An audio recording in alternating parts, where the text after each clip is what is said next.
Guys, gusto nyo ba ang inyong Happy Lot bus card ay magkaroon ng picture katulad nito? So keep on watching.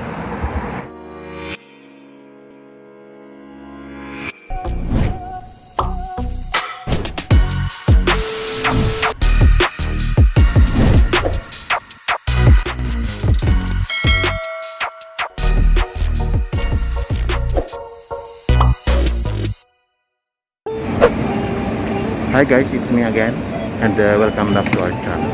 Today's video we are going to share on how to personalize the Happy Lot bus card.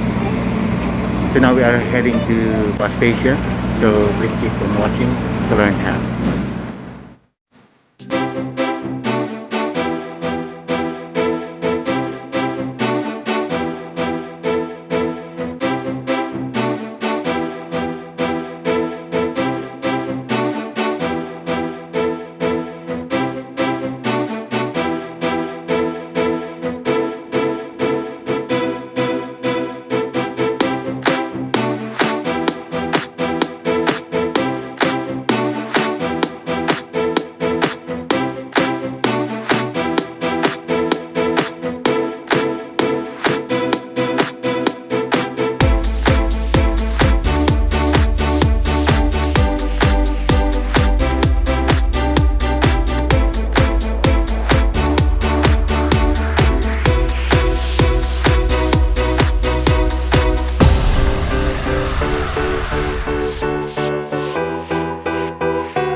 So guys, we're done.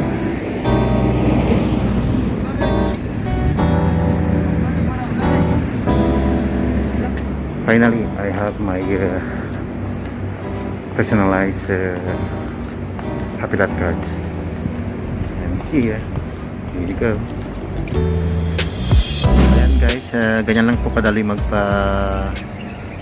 personalize ng inyong card. Purpose po nito ay para madali po natin ma-identify ang ating card, dahil minsan po nahihiram po ito ng ating mga kasama sa trabaho. So mas maganda na po na meron pong identification ng ating bus card. And then so ayan guys,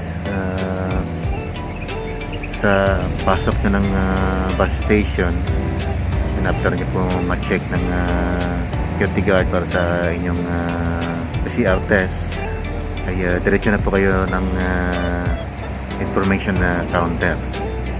And then dating nyo po doon, sabihin nyo lang doon sa representative na pa-personalize kayo ng inyong bus card. And then present nyo po yung dapat na kailangan. Meron po yung charge na hihingin sa inyo, which is 5 dirhams para sa card, and then 20 dirhams para sa load. Depende po yun sa amount ng inyong load. So ang minimum na bigay po nila sa amin is 20 dirham. So ang nabayaran po namin lahat is 25 dirhams. 20 dirhams. Tama na po yung load doon. So ayan. Ganyan lang po. Sa pag punta na kayo ng bus station, dalhin nyo lang po ang mga dapat kailangan. Katulad nito, dali lang po may process. Within 5 to 10 minutes, tapos na. So ayan, hopefully na nagustuhan nyo po ang aming video. So if you like this video, please give us a thumbs up, share, comment below, subscribe, and please don't forget to hit the notification bell so you won't miss our upcoming uploads. So thank you for watching, keep safe, and God bless. See you on the next one. Bye.